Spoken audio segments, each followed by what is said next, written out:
Você já chorou? Não, já chorou pra valer? Ó, não vale choro quando mãe passa metiolate no dedo machucado. Isso aí choro fake, nem vem. Eu sempre fazia essas manhas nessas horas. Sou expert em drama. Rápido! Eu não quero morrer! Não morre não! O choro, quer seja por angústia, por dor, bullying, rinite, sei lá, uma surra que a gente leva, ou até alguém que morreu, é doloroso, sempre doloroso. Lágrimas de alegria são raridades nessa vida. É ruim sofrer, não é? Mas e sofrer por Cristo? E sofrer pelo Evangelho, sofrer pela fé, é ruim ou é bom? É sobre isso que a gente vai falar hoje. Para início de conversa, nós temos que saber se é bom ou não, benéfico ou não, isso a gente vai ver mais tarde. O fato é que cristão sofre e não é de hoje. Em 1 Pedro capítulo 1, verso 6 e 5, verso 10, a gente vê uma palhinha. Lá é dito assim: nisso vocês exultam, ainda que por agora, por um pouco de tempo, devam ser entristecidos por todo tipo de provação. O Deus de toda graça, que os chamou para a sua glória eterna em Cristo Jesus, depois de terem sofrido durante um pouco de tempo, os restaurará e os confirmará, e lhes dará forças e os porá sobre firmes fundamentos. Na nossa caminhada cristã, sentir dor é algo comum. E assim tem sido ao longo da história. Nos primeiros séculos, só de ser cristão você já era um candidato à morte em potencial. Nessa época, houve momentos em que os cristãos enfrentaram graves perigos, principalmente nas mãos de imperadores como Nero e Domiciliano. Porém, a perseguição que vemos em 1 Pedro era algo mais local. Era um lance com acusações, com injúrias, com coisa falsa, repreensão e repreensão e essas coisas tudo aí. A real é que a galera espalhava muito boato. Mentiroso, caluniador e mentiroso. Olha só, naquela época estava na moda falar mal de cristão, até parece hoje, né? Mas pelo menos naquele tempo, assim como hoje, aqui isso não estava dando prisão e morte para os cristãos. Mas que ficava climão, ficava. Viver o cristianismo colocava os cristãos na mira da sociedade. Eles eram diferentes, não faziam o que todo mundo fazia. Você já sabe como é, né?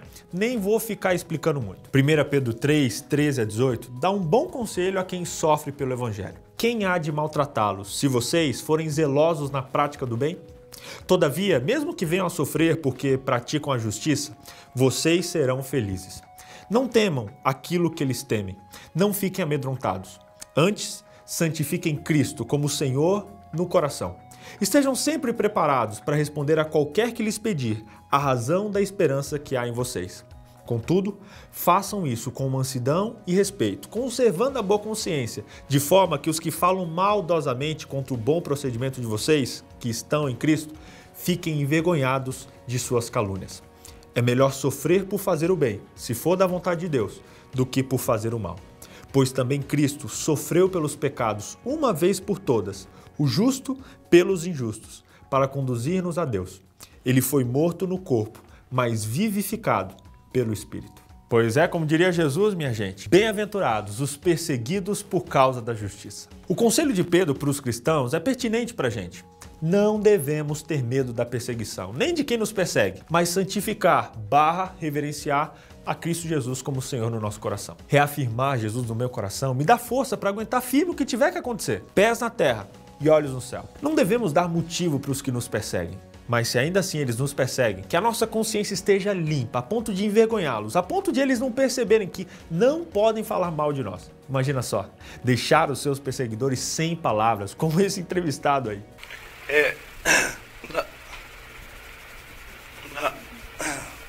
Só aceita uma água. Como Pedro nos ensina, lá no capítulo 3, verso 17, não há mérito em sofrer por ser malfeitor. Porém, se for da vontade de Deus, é melhor que sofrais por praticares o bem do que praticando o mal. Jamais se permita deixar de ter isso em mente. Ser semelhante a Jesus implica em sofrer semelhantemente. Mas vamos adiante. Você gosta de grandes descobertas?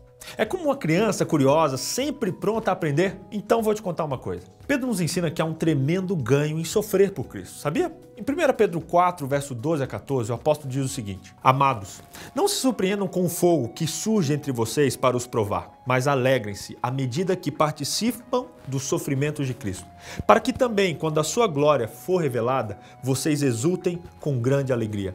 Se vocês são insultados por causa do nome de Cristo, felizes são vocês, pois o Espírito da Glória, o Espírito de Deus, repousa sobre vocês. é uma prova de fogo. O fogo tende a purificar, só os fortes permanecerão. Tipo Beastmaster Brasil. Sabe aquela coisa que mãe fala quando você faz besteira? Pois é, o que é seu tá guardado, hein? Nossa, terrível isso. Mas é tipo isso, só que pro lado bem. O que é nosso tá guardado. Se há sofrimento, haverá glória. Onde há choro, haverá alegria. É só questão de ponto de vista. Seja otimista, o que é seu tá guardado. Como vemos em Apocalipse 12, verso 17, os verdadeiros cristãos são perseguidos. Isso apenas mostra que você está do lado certo. Não tenha medo do juízo, ele só é ruim para quem está em falta. Pare de viver com medo, com mimimi, sabe? Com TPJ, sabe o que é isso? Tensão pré-juízo. Pois é, viver o bem é aproveitar a plenitude da liberdade. Acaso Deus não fará justiça aos seus escolhidos que clamam dia e noite? Continuará fazendo-os esperar? O povo de Deus não foge da justiça, ele clama por ela. No verso 19 de 1 Pedro 4, vem a conclusão. Por isso mesmo, aqueles que sofrem de acordo com a vontade de Deus devem confiar suas vidas ao seu fiel Criador e praticar o bem. Ser cristão é, mesmo com falhas, tentar o tempo todo imitar a Cristo. E lá em 1 Pedro 2, verso 21, fica a dica. Para isso vocês foram chamados, pois também Cristo sofreu no lugar de vocês, deixando-lhes exemplo, para que sigam os seus passos. Tá sofrendo? Calma lá, isso tem um porquê e vai passar. O choro pode durar uma noite, mas a alegria vem pela manhã. Já dizia lá um Salmo 30.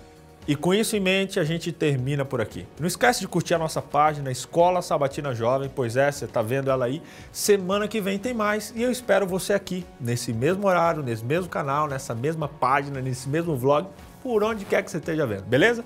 Aquele abraço, beijo para vocês. Tchau!